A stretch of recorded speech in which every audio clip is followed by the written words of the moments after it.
जी नमस्कार। पहले तो ये बताते हुए बहुत खुशी हो रही है कि ये रिट्रीट में बहुत से विषय में हमें अद्भुत ज्ञान मिल रहा है और बहुत से बातें हमारी अनफोल्ड हो रही है। लगता है कि हमारी बहुत सी गठरियाँ खुल रही है। इसके लिए आपको खूब खूब धन्यवाद। इसमें मेरा एक क्वेश्चन है। कहते हैं कि सांस जीवन का आत्मा है। सांस के बिना जीवन चलता नहीं है और ध्यान में भी सांसों का महत्व है और सही श्वास हमारे लिए एक अमृत समान है। જ્યારે हम गलत श्वास लेते हैं तो एक रोगों को आमंत्रण देते हैं। तो पूरा ये श्वासों का विज्ञान, श्वासों का रहस्य हमें समझाए और ये बात अनफोल्ड करे तो अच्छा। श्वास जिसे प्राण भी कहा जाता है, प्राण तत्व, श्वास को प्राण कहा जाता है।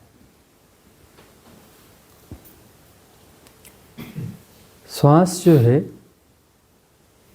सेतु है, जोड़ती है मेटाफिजिकल वर्ल्ड को फिजिकल वर्ल्ड से। इसको इस तरीके से भी समझें, 7 शरीर हैं, 7 शरीर हैं, उसमें से जो है प्रथम 4 शरीर जो हैं वो भौतिक हैं। फिजिकल बॉडी, भौतिक शरीर। दूसरा जो है इथरिक बॉडी, आकाशीय शरीर। तीसरा सूक्ष्म शरीर, कारण शरीर, जिसे कॉजल बॉडी कहते हैं। चौथा मनस शरीर, मेंटल बॉडी। ये सब जो है भौतिक है, मटेरियल है, मैटर है।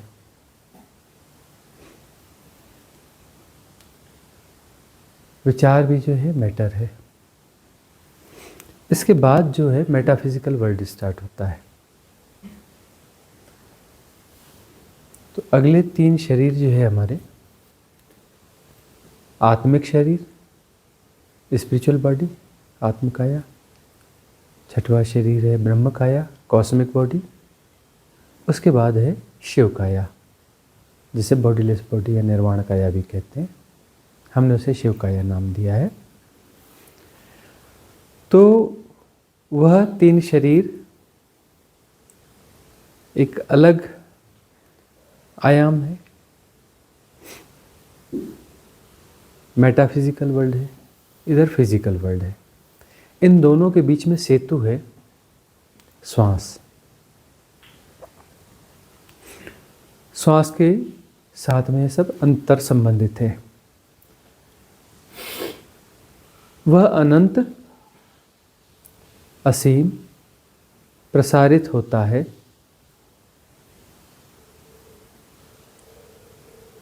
ऊर्जा, उसकी ऊर्जाएं प्रसारित होती हैं, उसका स्पंदन प्रसारित होता है।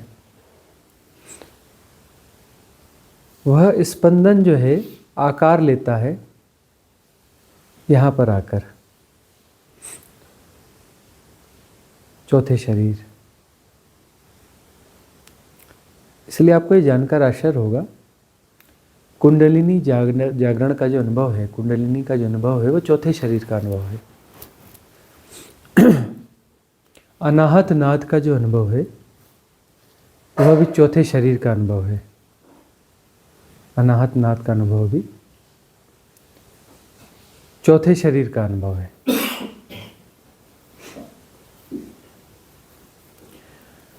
अनाहत नाद से यह सृष्टि जन्मी है। तो जैसे ही चौथा शरीर समाप्त होने पर आता है, संधि होती, चौथे और 5वें शरीर की जब संधि होती है, उस संधि में अनाहत नाद मौजूद है।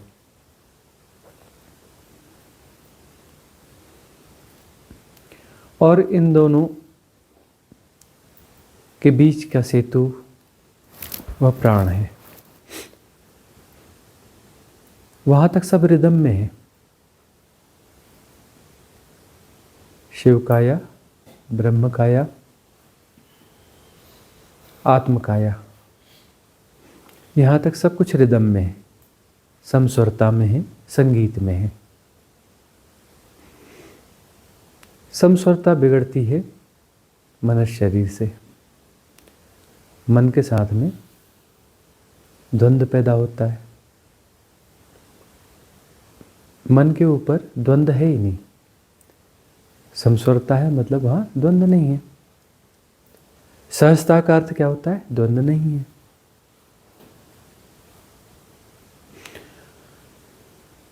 यहाँ मन में आकर के द्वंद्व पैदा होता है। तो द्वंद्व का अर्थ दो नहीं होता। द्वंद्व का अर्थ जो है अनेक हो जाता है। जब दो हो गया तो दो के बाद कितना भी हो सकता है, अनंत असीम हो सकता है। असीमता दोनों तरफ होगी। इस सृजन की भी असीमता है और उस शून्य की भी असीमता है। इसीलिए हम कहते हैं परमात्मा शाश्वत है तो यह संसार भी शाश्वत है। वह परमात्मा अनादि है, बियॉन्ड टाइम एंड स्पेस है। तो वस्तुतः बहुत गहरे में संसार भी ऐसा ही है, क्योंकि यह द्वैत वस्तुतः नहीं है, लेकिन यह लीला है। तो लीला है तो लीला में यहाँ पर नियम आते हैं, दला आता है मन के साथ। वह जो दला है, वह जो नियम है, उस लीला के तहत में जो है बंटवारा होता है। डुअलिटी, डुअलिटी का अर्थ सिर्फ दो नहीं होता है। डुअलिटी का अर्थ जो है अनेक। तो वह जो प्राण है, बच्चे के जो प्राण हैं, बच्चे की जो श्वास है, बड़ी रिदमिक होती है, बड़ी रिदमिक होती है।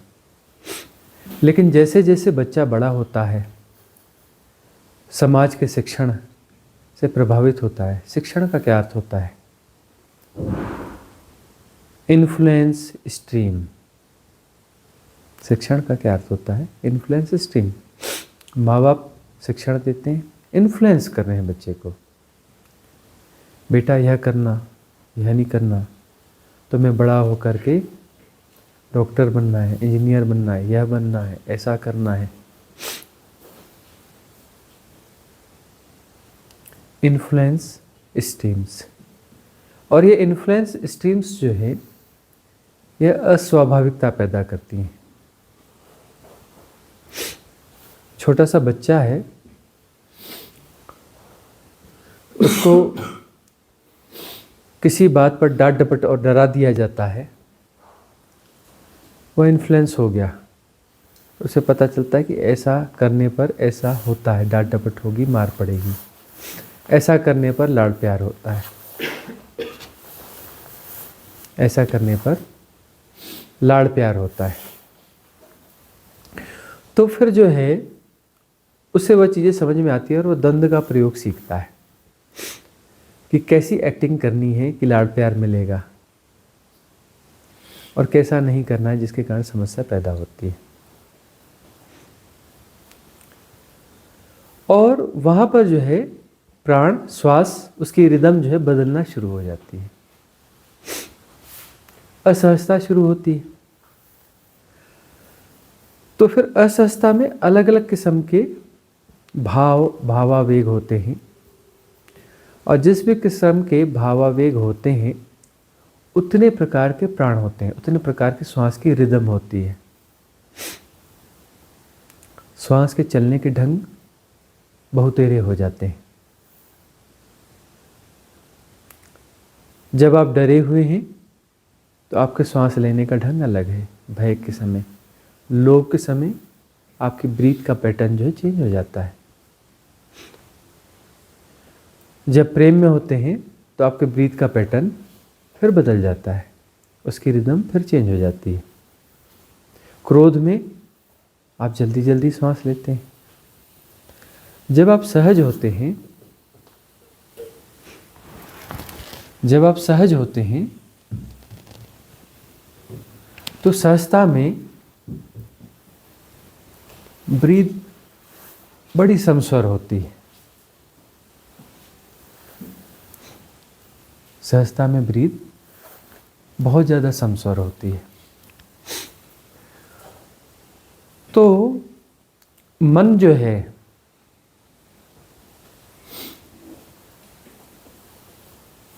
मन का प्रभाव किस पे पड़ता है?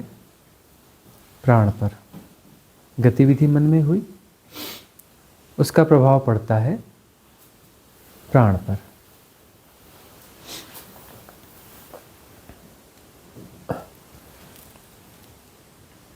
इसलिए साधना में प्राण तत्व का बड़ा महत्व है। साधना की जो विधियां दी जाती हैं उसमें आप देखें, इस श्वास पर कुछ ना कुछ करवाया जाता है। साधना में ध्यान तो किया नहीं जाता, ध्यान घटता है, हैपनिंग है।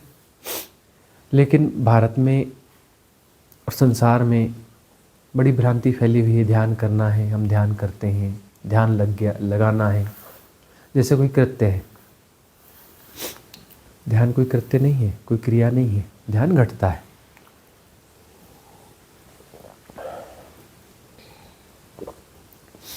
ध्यान घटता है तो करते क्या है? वह करते हैं विधि, मेथड। मेथड ऑफ मेडिटेशन नहीं, method for meditation. Method for meditation. ध्यान के लिए विधि का प्रयोग करते हैं। यह नेगेटिव पार्ट है ध्यान का, यह ध्यान के लिए यह नेगेटिव पार्ट है। पॉजिटिव पार्ट जो है हैपनिंग है। तो उस नेगेटिव पार्ट में कुछ ऐसा करते हैं कि ब्रीथ का जो पैटर्न है वह सहजता वाला पैटर्न हो जाए। यदि आप आंख बंद करके विधि में हैं और आपका ब्रीथ का पैटर्न जो है वह सहज नहीं है, वह चिंता वाला पैटर्न है, स्ट्रेस वाला पैटर्न है, भय वाला पैटर्न है, कोई भी पैटर्न है, तो ध्यान की हैपनिंग की संभावना कम हो जाएगी। ध्यान की हैपनिंग की संभावना कम हो जाएगी।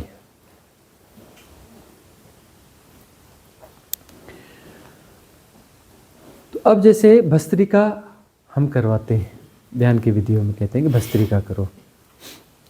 भस्त्रिका क्यों कहते हैं? क्योंकि भस्त्रिका यदि आप कर रहे हैं, खूब जोर से श्वास फेंक रहे हैं, खूब जोर से श्वास ले रहे हैं, फेंक रहे हैं, ले रहे हैं, कपालभाति नहीं कहते हम, भस्त्रिका कहते हैं।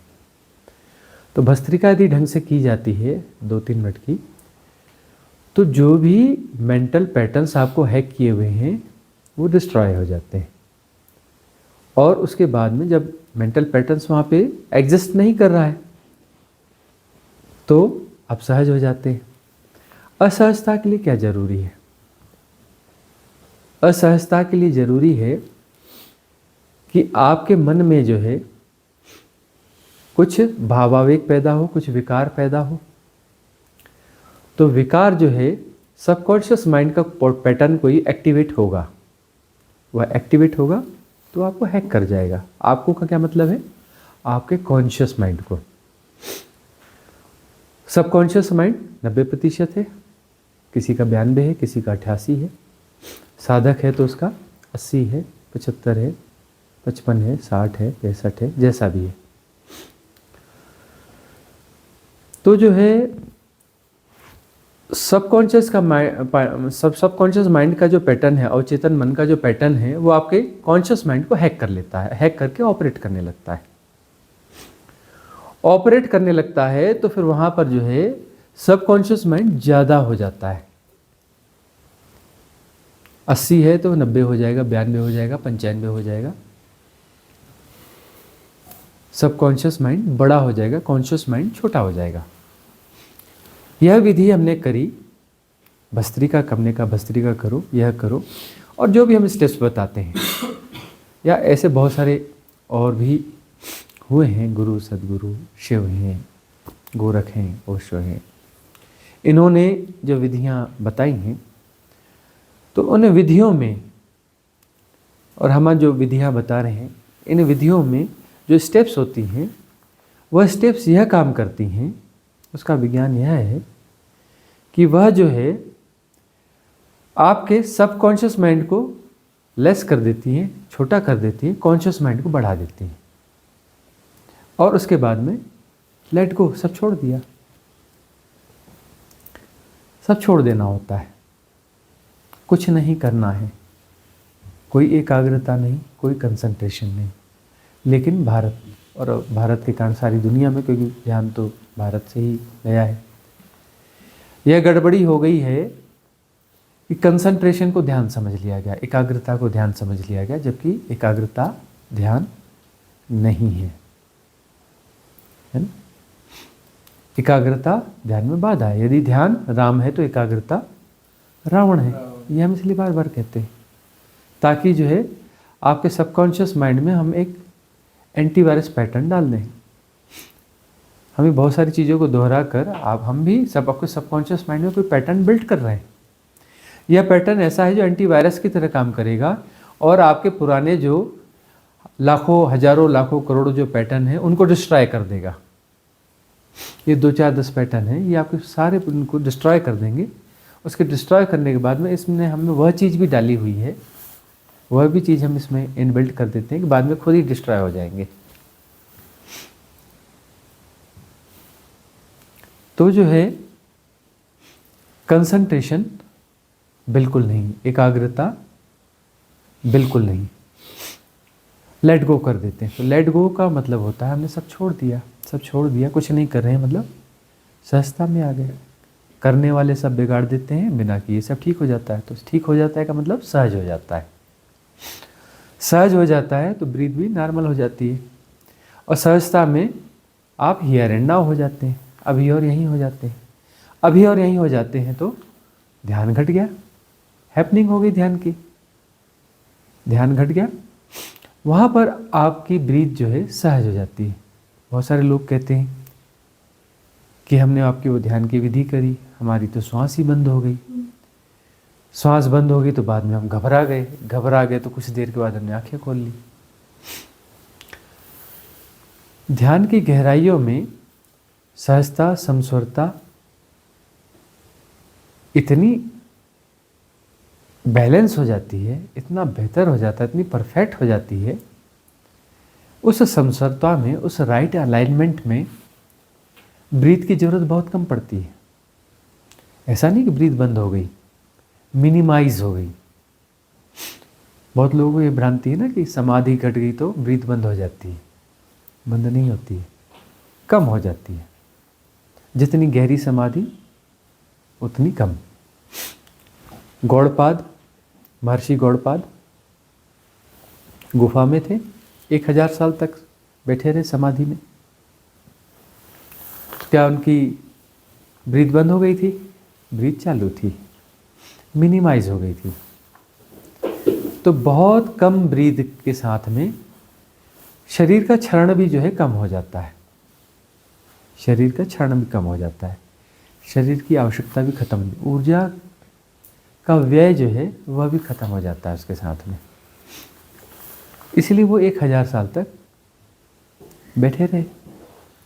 और जब आदि शंकराचार्य वहाँ पहुँचे, उनके पहुँचने के बाद कुछ समय में उनकी समाधि टूटी।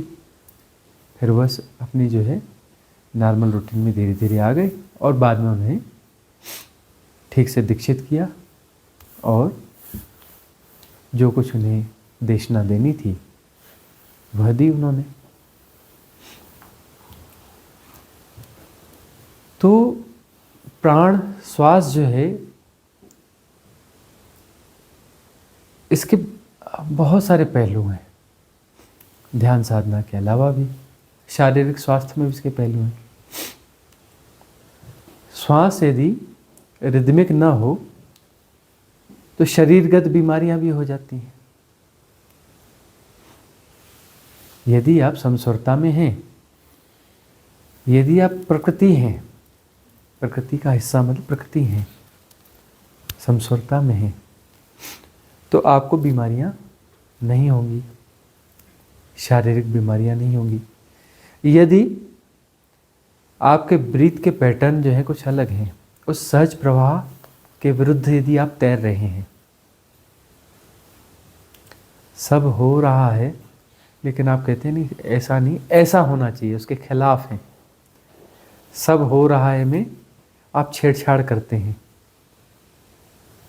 तो उस छेड़छाड़ में क्या है, आपकी ब्रीथ डिस्टर्ब हो जाती है, उसमें फिर जो है स्ट्रेस पैदा होता है, स्ट्रेस पैदा होता है, फिर उसके साथ में बीमारियों का प्रवेश भी होता है शरीर में। बीमारियों में ब्रीथ भी मुख्य कारण है। स्वर विज्ञान आपने सुना होगा। स्वर विज्ञान क्या है? वह ब्रीथ पर काम कर रहे हैं। योग है पतंजलि का, अनुलोम विलोम फलाना ढिकाना, ब्रीथ पर काम कर रहे हैं कि ब्रीथ को सहज कर लो। ब्रीथ यदि आपने सहज कर लिया तो मन अपने आप सहज हो जाएगा। और ये जो हम कन्वर्सेशन करते हैं, बातचीत करते हैं, देशना देते हैं, आपके मन के पैटर्न्स को डिस्ट्रॉय करते हैं। डिस्ट्रॉय करते जब पैटर्न ही नहीं रहेगा तो आपकी ब्रीथ नॉर्मल हो जाएगी, सहजता अपने आप आ जाएगी। विधियाँ हम जो है विधियाँ दे रहे हैं, तो विधियों से ब्रीथ पर भी काम कर रहे हैं। हम विधियों से क्लीनिंग की भी विधियाँ दे रहे हैं, सबकॉन्शियस माइंड को क्लीन करने का भी काम कर रहे हैं। हर दृष्टि से सब सहज बनाने की प्रक्रिया में जा रहे हैं। साधो सहज समाधि बली, तो सहज समाधि की अवस्था आ जाए जहाँ पर सब स्वरता में आ जाए। अब स्वर विज्ञान में देखो कि वननेस है ना, प्रकृति सब एक है ना, लेकिन ये हाइपोथेसिस लगती है ना। अब इसको हम कुछ प्रमाण ढूंढें कि वननेस है, सब आपस में जुड़ा हुआ है, सब आपस में जुड़ा हुआ है, इसके प्रमाण तो ढूंढने पड़ेंगे ना कुछ। मन बोलता है कि सब कहने सुनने की बातें हैं,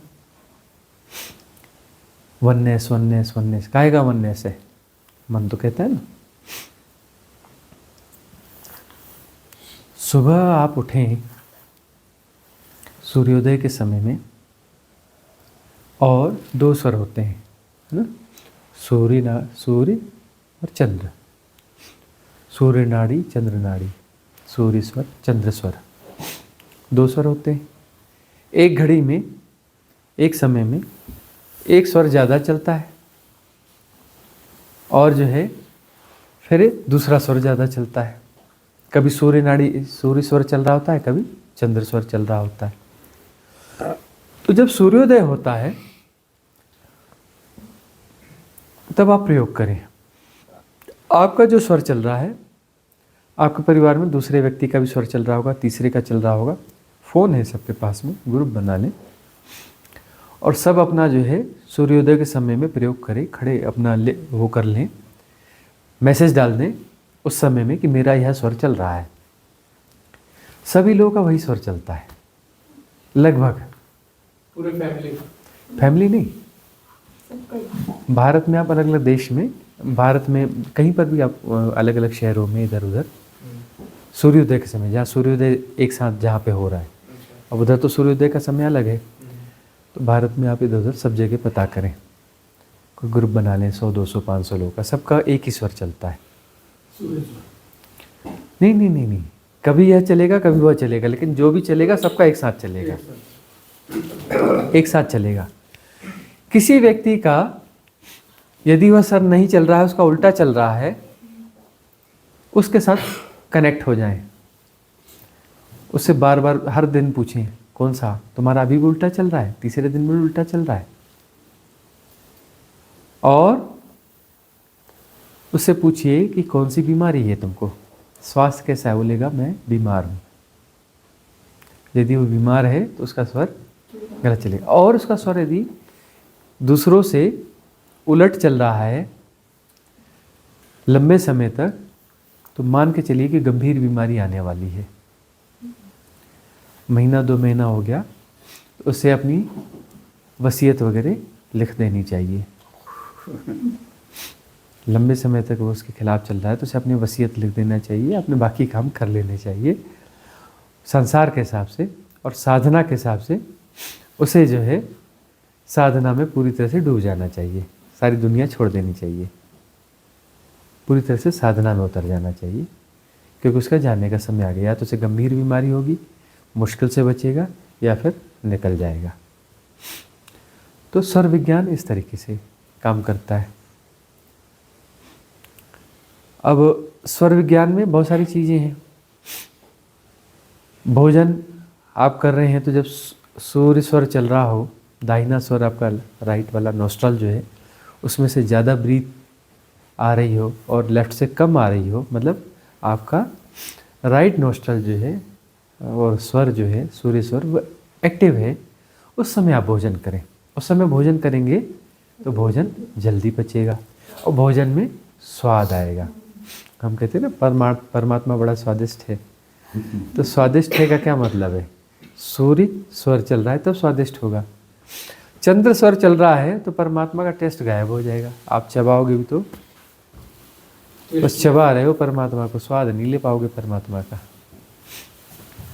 है ना। तो वो जो है स्वाद नहीं आएगा। चंद्र स्वर चल रहा है तो आपको भोजन का स्वाद नहीं आएगा, डाइजेस्ट होने में बहुत ज़्यादा समय लेगा, दिक्कत करेगा। इसलिए आयुर्वेद क्या कहता है कि भोजन के बाद में, दोपहर के भोजन के बाद में थोड़ी देर लेट जाना, 15 मिनट। 15 मिनट कौन सी करवट लेटना? बाई करवट लेटना, ताकि सूर्य स्वर चले। बाई करवट लेटेंगे तो दाहिना स्वर चलेगा, दाहिनी करवट लेटेंगे तो बायां स्वर चलेगा।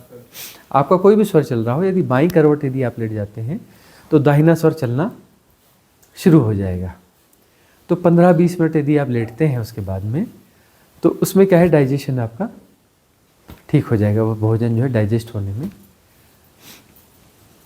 वैसे तो कायदा यही है कि इस प्रकार से यदि भोजन हो तो उस समय यदि भूख बहुत तगड़ी लगी हो ना, तब आप चेक करना आपका सूर्य स्वर चल रहा होगा।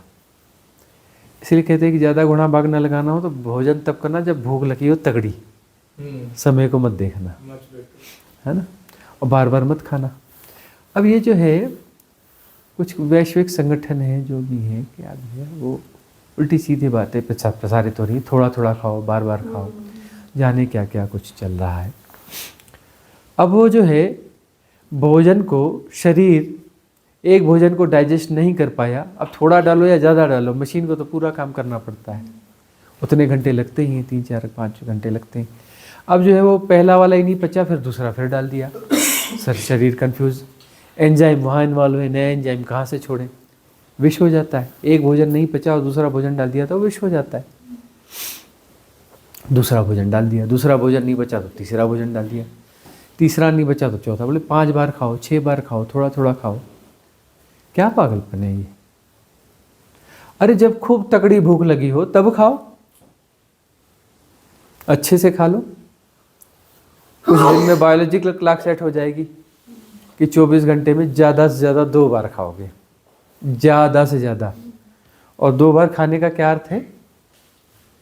2 बार खाने का अर्थ है कि उस बीच में आप फिर और कुछ नहीं खाओगे। वो थोड़ा सा कुछ खा लिया था जी मैंने, और उसके अलावा थोड़ी ना खाया, मैंने तो 2 ही बार खाया। वो तो थोड़ा सा कुछ चना ही खा लिया, थोड़ा सा तो फलाना कुछ खा लिया था, लेकिन खाया मैंने 2 बार। अरे आपने वो तो जो थोड़ा थोड़ा बीच में एक कुछ चख लिया, वो कर लिया, वो भी भोजन ही हो गया आपका। इवन चाय कॉफ़ी पी ली, वो भी भोजन हो जाता है आपका। तो 2 बार भोजन नहीं होता। चाय पी ली, कभी कॉफ़ी पी ली, हाँ, कभी कुछ थोड़ा सा वो बनाते बनाते टेस्ट कर लिया, कहीं कुछ कर लिया। आप शरीर के साथ दुश्मनी कर रहे हो, शरीर को परेशान कर रहे हो।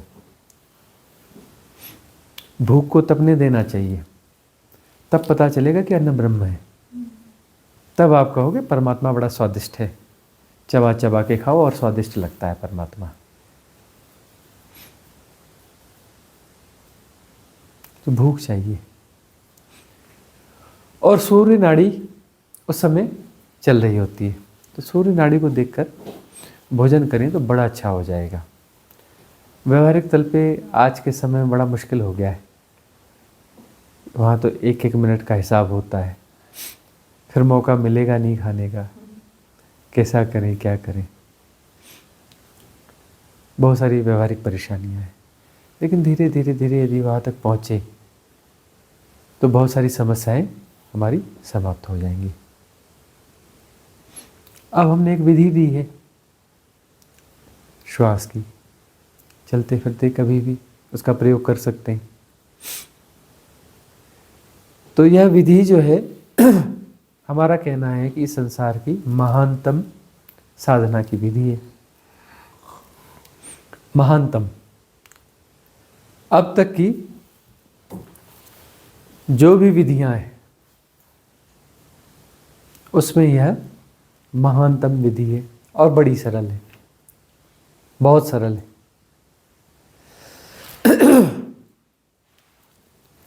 आंख बंद करने की जरूरत नहीं है, आसन लगाने की जरूरत नहीं है, कुछ करने की जरूरत नहीं है।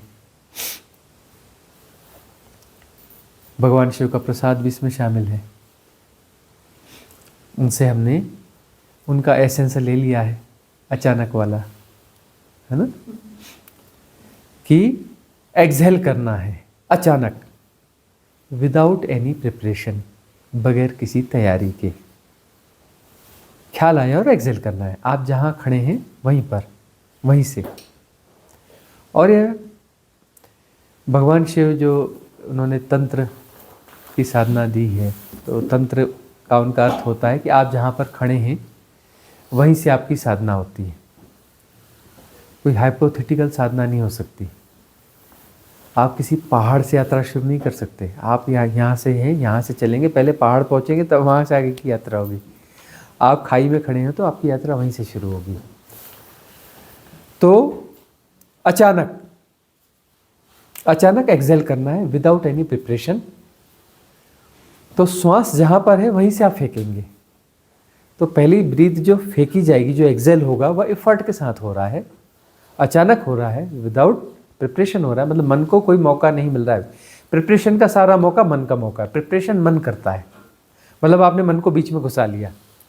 और विधि हम मन से बाहर होने की कर रहे हैं, अमनी दशा के लिए कर रहे हैं, है ना। मतलब मन का अर्थ क्या है?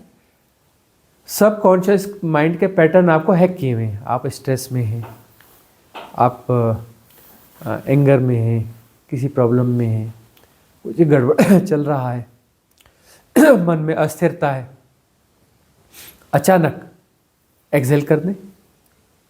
अचानक में मतलब उसकी फिर कोई तैयारी नहीं होगी कि पहले ब्रीथ आप अंदर खींचेंगे फिर एक लंबी ब्रीथ फेंकेंगे। यह 100% गलत है। 100 में 100% गलत है। 1% भी लाभ नहीं होगा, हानि होगी, है ना। जहां आपको ख्याल आ रहा है वहीं से आपने ब्रीथ फेंकी और ब्रीथ आधी अधूरी होगी। क्यों? क्योंकि आपने प्रिपरेशन नहीं की। और वो ब्रीथ आपने एक्सहेल करी और वह आधी अधूरी होगी, मतलब वो परफेक्ट ब्रीथ है। वह कैसी है? जैसी होनी चाहिए वैसी हुई। आपने एफर्ट लगा के ब्रीथ फेंक दी, आधे में फेंकी। जहां पर आप खड़े थे ब्रीथ में, वहीं से आपने एक्सहेल कर दिया। इनहेल हो रहा था लेकिन आपको उस इनहेल को होने नहीं दिया, वहीं से फेंक दी, वहीं से सिर्फ एक्सहेल हो गया। यदि एक्सहेल हो भी रहा था तो वहीं से और एक्सहेल हो गया। यदि हो रहा था तो वहीं से एक्सहेल हो गया। आधा हो चुका था और बाकी आधे में आपका एफर्ट आ गया और झटके से एक्सहेल हो गया। मतलब जहाँ से ख्याल आया वहीं से एक्सहेल हो गया, उसके लिए कोई तैयारी नहीं हुई। और उसके बाद में इनहेल हो रहा है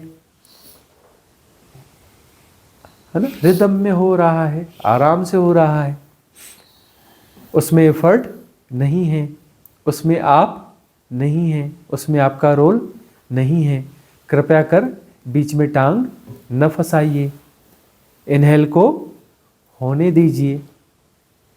इनहेल लंबा समय लेगा क्योंकि आप टांग नहीं फंसा रहे हैं, उसमें एफर्ट नहीं डाल रहे हैं, तो बड़ा लंबा समय लेगा।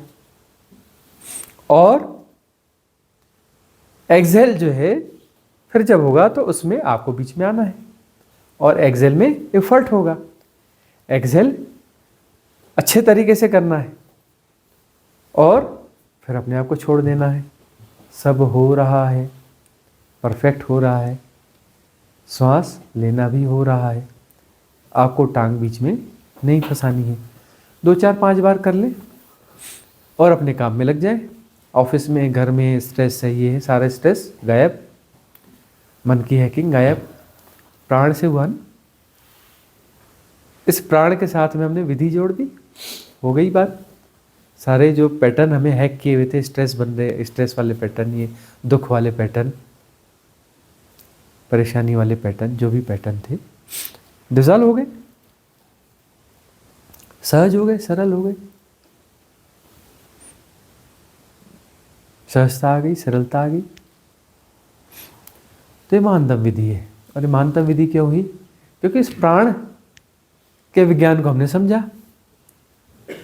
समझा और हमें समझ में आया कि ये तो बहुत आसान है।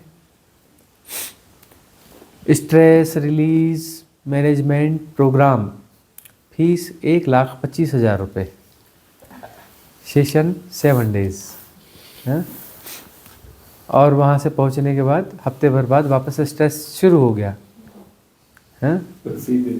फिर जो है क्या करना है, अगले वाली में बुकिंग करानी है। तो जो है उसकी ज़रूरत ही नहीं है। ये महानतम विधि फ्री में उपलब्ध है। ये सिर्फ स्ट्रेस ही रिलीज़ नहीं करेगी, आपकी चेतना को ऊपर ले जाएगी। ये स्ट्रेस रिलीज़ करती इसलिए महानतम नहीं है, ये परम मुक्तिदायी है। क्योंकि आप अमनी दशा में पहुंच जाते हैं, आपको ग्लिम्स मिल जाता है अमनी दशा का। अमनी दशा में आप पहुंच जाते हैं और बार बार आप यह इस विधि को अप्लाई करेंगे, अमनी दशा में बार बार जाएंगे। अब आपको बार बार अमृत का स्वाद मिल रहा है और अमृत का पता चल गया, अमृत का स्रोत मिल गया, तो आप नाली का पानी क्यों पियोगे? नाली का पानी क्यों पियोगे? जब अमृत का पता है, आपको स्रोत है और आपको मालूम है कि जितना अमृत छकना चाहो छक लो। हाँ, वो तो हमने जो है अपनी टोटी वहाँ पे लगा ली है परमात्मा में। जब खोलना है खोलो, पी जाओ, छक लो अमृत। तो फिर नाली का पानी क्यों पीने का है? अमृत ही छको।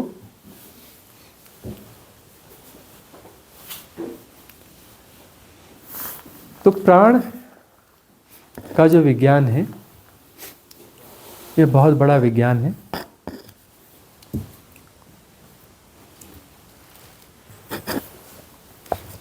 इसको जो है समय समय पे और अनफोल्ड करते रहेंगे। ऐसे रिलेटेड और कोई क्वेश्चन है तो हम उसको अनफोल्ड करते चले जाएंगे। हाँ स्वामी जी, वैसे तो सुनते सुनते मुझे जवाब मिल गया, पर मैं ये पूछना चाह रही थी कि जैसे हम सांस पे ध्यान देते हैं, क्या वो तो एकाग्रता नहीं है, वो तो मतलब अवेयरनेस में ही आएगा? सांस पर ध्यान देते हैं मतलब सांस अंदर जा रही है या बाहर जा रही है, बस सिर्फ यह प्रश्न बार बार उठता है ना जी। इस पर चर्चा करते हैं। हम कहते हैं अवधान, और एक शब्द आता है कंसंट्रेशन। कंसंट्रेशन अलग चीज है, अवधान अलग चीज है। अवधान का अर्थ है जो सहजता से हो रहा है, सहजता से हो रहा है। अब जो है हम इसलिए कहते हैं कि गाइडेड मेडिटेशन है। आप जो है उसको आप YouTube में हमारे गाइडेड मेडिटेशन है, इसको आप टेलीविज़न के साथ अटैच कर दीजिए, YouTube अटैच हो जाता है। इसको आप WhatsApp पे एक होता है ऑप्शन कि आप खुद को शेयर कर सकते हैं, तो सारे ध्यान खुद को शेयर कर ले, खुद के नंबर पे। जब जो ध्यान करने का हुआ तो उसको आप जो है YouTube से जोड़ करके टेलीविज़न से जोड़ लें। जिसके पास टेलीविज़न ना हो वो ब्लूटूथ स्पीकर से जोड़ ले। स्पीकर नहीं है तो स्पीकर खरीद ले, 300 से 500 1000 रुपये में अच्छे स्पीकर आ जाते हैं। 1000 रुपये के आसपास तो बढ़िया स्पीकर आ जाते हैं। तो वह स्पीकर से जोड़ ले, अच्छे साउंड में लगा ले और गाइडेड मेडिटेशन में जाए। तो गाइडेड मेडिटेशन में सब हो रहा है, सुनना भी हो रहा है, ध्वनियाँ जा रही हैं और उसमें वह चीज़ छुपी हुई है, उसमें इनबिल्ट है। वो गाइडेड मेडिटेशन जो है अवधान क्रिएट कर देगी। सब हो रहा है के तहत आपको नहीं करना है, वह क्रिएट हो जाएगा। श्वास पर यदि आप ध्यान देंगे तो गड़बड़ हो गई बात। भाई जब हम कहते हैं उससे तो गड़बड़ हो गई ना। आप श्वास पे ध्यान दे रहे हैं मतलब बाकी सारे ध्यान चले गए। हम कहते हैं कि साइमल्टेनियसली सारे सेंसेस आपके एक्टिव हैं और साइमल्टेनियसली सब जाना जा रहा है। यदि एक तरफ आप कंसंट्रेशन कर रहे हैं तो बाकी चीज़ें कम जानी जाएंगी, बाकी चीज़ें कम जानी जाएंगी। तो क्या है कि कंसंट्रेशन बिल्कुल नहीं है। अच्छा, अवधान के साथ में सारे सेंसेस बराबर काम करते हैं, बाकी सेंसेस में फ़र्क नहीं पड़ता है। वो हम ध्यान देते हैं ना, ध्यान तो कोई देने वाली चीज़ है ही नहीं, है ना। वो कंसंट्रेशन के लिए एकाग्रता करते हैं, जब कहना है ऐसा बोलना चाहिए। ध्यान शब्द को मत बिगाड़िए। जब हम एकाग्रता करते हैं श्वास पर, ऐसा बोलिए, श्वास पर एकाग्रता करनी नहीं है। विपश्यना के लिए एक टूल है आनापान, उसमें श्वास पर एकाग्रता करते हैं। लेकिन बाद में जो है वह टूल जो है अवधान में कन्वर्ट हो जाता है। जब विपश्यना दी जाती है तब वह अवधान में कन्वर्ट होने लगता है धीरे धीरे। इकट्ठे नहीं होता, शुरुआती विपश्यना के साधक को नहीं होता। जब बहुत गहरा हो जाता है ना वह, तब वो अवधान के तहत होता है, फिर सब हो रहा है के तहत होता है। फिर वो जो है घूमना हो रहा होता है, मैं अपनी उसको ले नहीं जाता हूँ, वो अपने आप हो रहा होता है। तब तक वो विधि है, तब तक वो निगेटिव पार्ट है वहाँ पे, तब तक निगेटिव पार्ट है। वो लोगों के मन में आता ही है कि विपश्यना में तो ऐसा है वैसा है, और गुरु जी तो कहते हैं कि भाई कंसंट्रेशन नहीं करना, वो तो अनापान इसके बगैर कैसे होगा। अभी अनापान एक टूल है, ध्यान तो नेगेटिव पार्ट पहले हमें करना है। हाँ, वो टूल है, और वो टूल जब अपना विपश्यना में अप्लाई होता है तभी एज ए टूल होता है, और वहाँ पर भी वो कंसंट्रेशन के रूप में है। लेकिन वह जो विपश्यना जब फलित होने लगेगी, विपश्यना देते ही फलित थोड़े होने लगती है, विपश्यना को फलित होने में समय लगता है। तो जब यह अपना जो अवधान आपका जो कंसंट्रेशन वहाँ पे बना, और वह जो है धीरे धीरे अवधान में कन्वर्ट हो रहा है, जब वो पूरी तरह से अवधान में कन्वर्ट हो जाएगा तब सब हो रहा है के तहत आ जाएगा। तब जो है अब पूरी बॉडी में जो संक्रमण होगा, घूमना होगा, विचरण होगा कॉन्शियसनेस का, वह हो रहा होगा और जाना जा रहा होगा। उसमें कोई क्रिया नहीं होगी, वो अक्रिया हो जाएगा, सब हो रहा है के तहत होगा। और वहाँ पर सारे सेंसेस साइमल्टेनियसली जाने जा रहे होंगे। मतलब ये कंडीशन भी क्रिएट होती है कि सांस बंद होगी, जैसे बिल्कुल है ही नहीं है। श्वास बंद हो जाना जो है यह साइन है, सिंबल है कि साधना फलित हो रही है, गहरी जा रही है, गहरी जा रही है, साधना गहरी जा रही है। ध्यान घट रहा है, ध्यान घट रहा है का अर्थ है ध्यान घटने का संकेत है। यह जीभ तालू से चिपक जाएगी। कैसे चिपक जाएगी? ऊपर, दांतों के पीछे, हाँ, ऊपर अपने आप चिपक जाएगी, अपने आप चिपक जाएगी। आंख बंद करेंगे, आप जिस पोस्चर में बैठे वैसा ही निगेटिव बनेगा। अंधकार सा दिखाई देगा, उस अंधकार में एक निगेटिव सा बनेगा। वो पुराने ज़माने के फ़ोटो देखे ना, फोटो की निगेटिव होते थे, हाँ, उसको देखो तो बस वो ऐसा कुछ कुछ मोटा मोटा रेखाकृति भर दिखती थी, हाँ। तो वह जो है उस प्रकार का निगेटिव बनेगा। यह संकेत है कि ध्यान घटने की तरफ जा रहा है। जीभ तालू से चिपक जाएगी, ब्रीथ सहज होने लगेगी, ब्रीथ लगभग रुक सी जाएगी। तो ध्यान घट रहा है, राइट पाथ पे जा रहे हैं, ये संकेत होते हैं। तो यह भ्रांति जो है ना, अवधान और कंसंट्रेशन, भाई अवधान को कंसंट्रेशन क्यों समझ लेते हो? आप बोलते हो नहीं नहीं, यह भी तो एक किस्म का कंसंट्रेशन है। ठीक है, उलझे रहो, दिमाग में उलझे रहो, गुणा भाग लगाते रहो, गुणा भाग लगाते रहो, तो गुणा भाग से साधना चूक जाएगी। गुणा भाग तक जब तक नहीं जाएगा साधना घटित होने वाली है ही नहीं। गुणा भाग से बाहर होगे तभी साधना घटेगी, है ना। अब भाई मन जितना समझ सकता है उतना ही समझेगा ना, धीरे धीरे धीरे धीरे, है ना, धीरे धीरे उसको वह चीज़ अपना समझ में आएगी। इसलिए कहते हैं सरेंडर करो। भाई अपने आप को पहले दिन से बुद्धिमान मानोगे तो फिर तो द्वंद्व में उलझे रहोगे कि मैं भी सही हूँ, यह बात गलत है, यह ऐसा है। इसलिए सरेंडर। गुरु के पास जाते क्यों? सरेंडर। तो सरेंडर करते हैं तो वहाँ पर फिर ये उल्टे सीधे प्रश्न नहीं होते कि भाई अब मेरी समझ के बाहर है, ऐसा ही होगा, मेरी समझ के बाहर है। ऐसे करने थे, तो फिर वो जो आधी समस्या तो उसी से सॉल्व हो गई, फिर धीरे धीरे धीरे वो बाकी प्रॉब्लम भी सॉल्व हो जाएगी। और कोई प्रश्न है?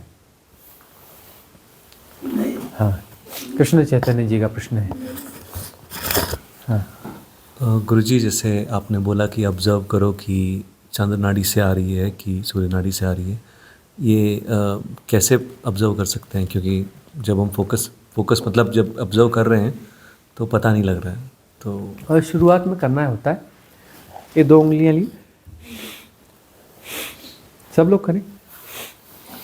एक तरफ से ज़्यादा सांस छूट रही है, एक तरफ से कम सांस छूट रही है। ऐसे करके देखें, ऐसे करके देखें। एक नोस्ट्रल से ज़्यादा सांस आ रही फेंकी जाएगी, एक से कम फेंकी जाएगी। हाँ हाँ हाँ हाँ, एक से ज़्यादा आ रही है, ठीक है। एक नोस्ट्रल से ज़्यादा आएगी, एक नोस्ट्रल से कम आएगी। इसमें एक ट्रांजिट पीरियड भी होता है, बीच में एक ट्रांजिट पीरियड भी होता है, जिसे बोलते हैं सुषुम्ना नाड़ी, मतलब दोनों सम चल रहे हैं। दाहिना और बायां स्वर, सूर्य और चंद्र स्वर दोनों सम चलते हैं, तो उसे कहा जाता है सुषुम्ना नाड़ी, है ना। चंद्र नाड़ी, सूर्य नाड़ी, सुषुम्ना नाड़ी। तो जब सुषुम्ना नाड़ी चल रही होती है, उस समय जो है भोजन नहीं करना चाहिए, कुछ खाना पीना नहीं चाहिए। उस समय दूसरे काम धाम रोक देने चाहिए, दूसरे काम धाम रोक देना चाहिए और रिलैक्स होकर बैठ जाना चाहिए। परमात्मा ने टाइम दिया है आपको, बच्चा ये समय साधना का है, कुछ मत कर। साधना का मतलब कुछ मत कर, हो जा, बस सारा करना छोड़ दे। हाँ, सब करना छोड़ देना, मेडिटेटिव स्टेटस क्रिएट हो गया। सब कुछ करना छोड़ दे यदि दोनों स्वर सम है, सुषुम्ना नाड़ी एक्टिव है, तो वह ट्रांजिट पीरियड होता है। कितने समय का बोलो? वो अलग अलग समय होते हैं, बीच में थोड़ा कम समय रहता है उसका, और कभी कभी ऐसे घटता है कि वो लंबे समय तक चलता है। कभी कभी वो साधना की गहरी स्थिति में लंबे समय तक भी घटता है, शुरुआत में कम होता है। अच्छा, श्वास के विज्ञान में बहुत सारी बातें हैं कि बहुत सारे लोगों का ना ब्रीथ यहाँ छाती से चलता है ना, ऐसे छोटी छोटी श्वास चलती है। ऐसा मतलब ये यहाँ तक जा रही है, बाहर आ रही है, यहाँ तक जा रही है, बाहर आ रही है, छाती उठती है, छाती गिरती है। एबनॉर्मल है, असहज है व्यक्ति, असहज है व्यक्ति।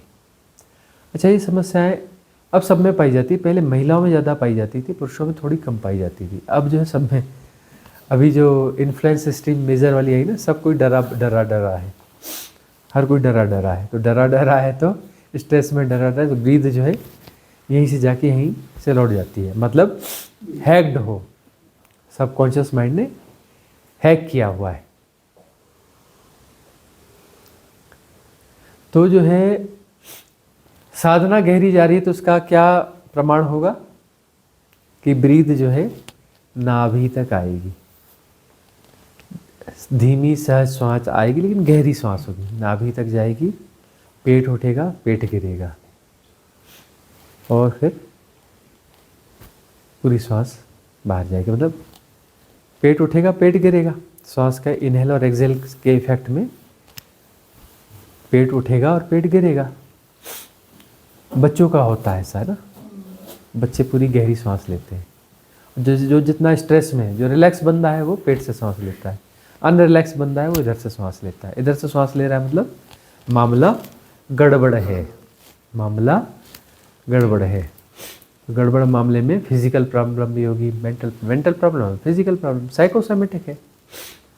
शरीर जो है साइकोसोमेटिक है, मन में प्रॉब्लम तो शरीर में इफेक्ट आएगा ही आएगा। तरह तरह की समस्या आएंगी। अब जो है, जो रिलैक्स है बंदा, उम्र कितनी भी हो जाए तो बोलेंगे अरे इनका चेहरा तो चमकता है, अरे ये तो ऑयल भी नहीं लगाते, ये भी नहीं करते, फलाना भी, इनका चेहरा तो चमकता है, इनकी स्किन बड़ी अच्छी लगती है, ये करता है, ऐसा क्यों है, ये ग्लो क्यों है, नेचुरल ग्लो क्यों है, बगैर किसी चीज़ का प्रयोग किए हुए कि कुछ भी प्रयोग नहीं कर रहे हैं और उनमें नेचुरल ग्लो क्यों है? क्योंकि सहज है, सहजता को जी रहे हैं, उसमें किसी क्रीम तेल पाउडर किसी की जरूरत ही नहीं है, और ग्लो बना रहता है क्योंकि सहजता को जी रहे हैं। ब्रीथ जनानमल है। तो प्राण, यदि प्राण का आवागमन सहज है तो चेहरा खिला खिला फूल की तरह होगा, है ना, चमकता हुआ होगा, आभा मंडल होगा। यह जो है सहजता का परिणाम है। किसी का और प्रश्न है? स्वामी जी, ये सूर्य नाड़ी चलती है या तो चंद्र नाड़ी चलती है, उसको ठीक कर सकते हैं? कोई तरीका होता है? हाँ, ठीक कर सकते हैं, क्यों नहीं कर सकते हैं।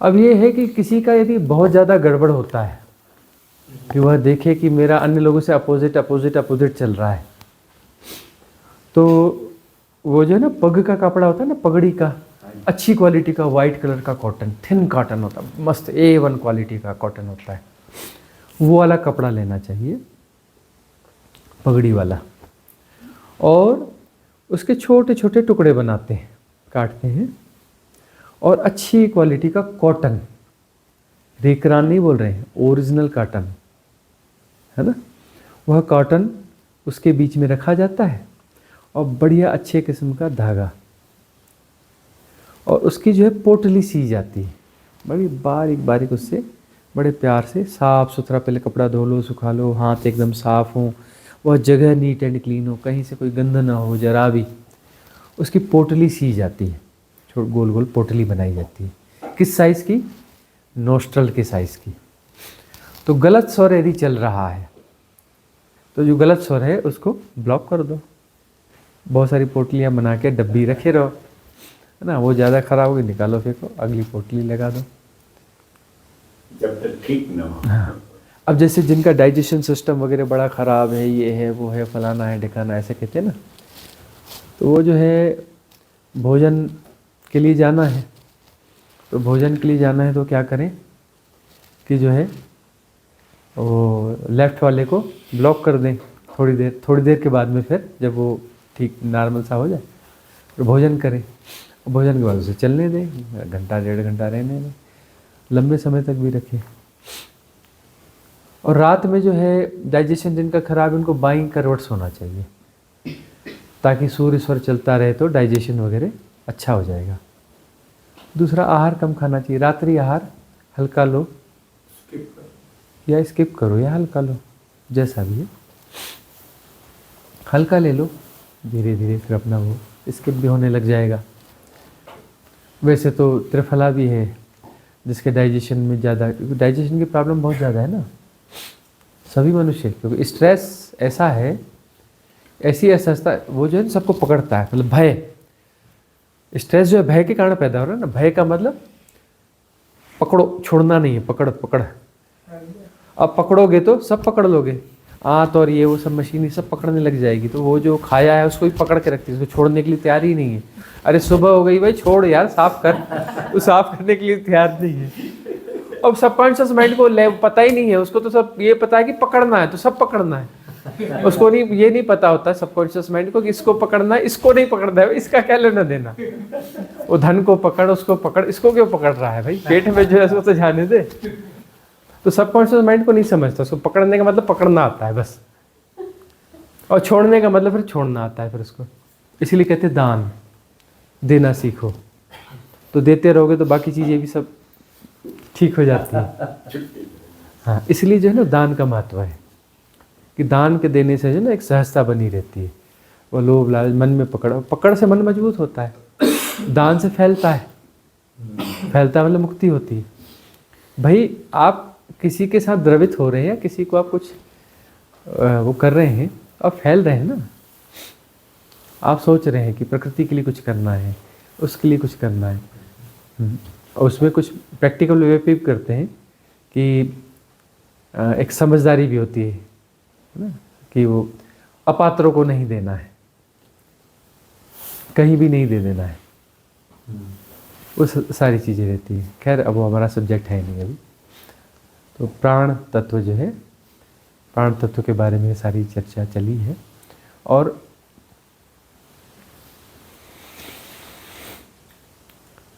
प्राण तत्व के साथ काम करते रहें तो सहज समाधि, साधो सहज समाधि बली। तो सहज समाधि में प्राण तत्व पे काम करें तो सहज समाधि हो जाएगी। और है किसी का प्रश्न? हाँ जी, वो ध्यान में जब ना थॉट्स आते हैं तो उसके साथ जुड़ा जाता है, वो जीने लग जाते हैं, फिर याद आता है कि ये मतलब वहाँ पे अवेयरनेस कम हो जाती है, थॉट्स के साथ जुड़ा जाता है बार बार। उसके लिए क्या करें? हाँ, वही है कि थॉट्स आ रहे हैं और जा रहे हैं, समस्या यह है कि हम उसके साथ एसोसिएट हो जाते हैं। तो थॉट्स यानी कि सबकॉन्शियस माइंड के जो पैटर्न है कुछ ना कुछ एक्टिवेट हो गया है, एक्टिवेट हो गया तो उससे रिलेटेड थॉट आ रहे हैं, या फिर कलेक्टिव सबकॉन्शियस माइंड से कुछ तैरता हुआ गुजर रहा है।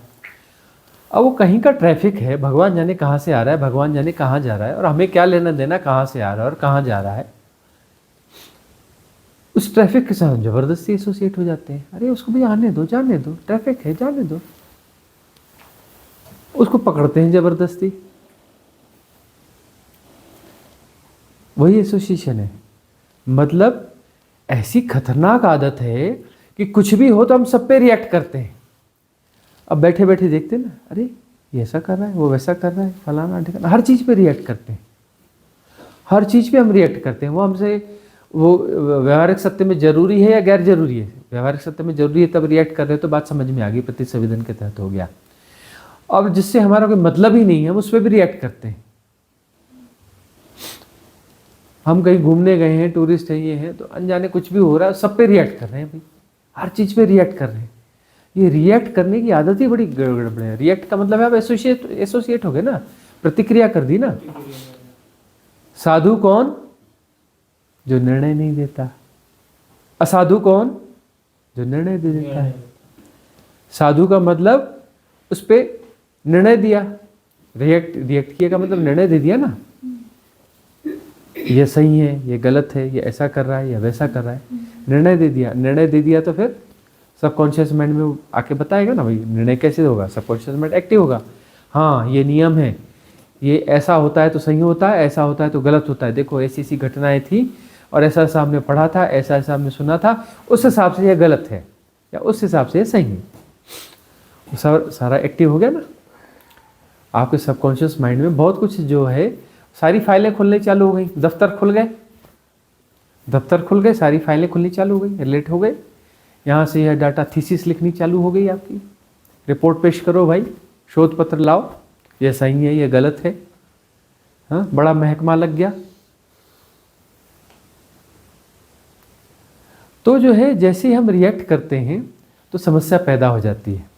सब हो रहा है, सब हो रहा है, जो है सो है, जो है सो है,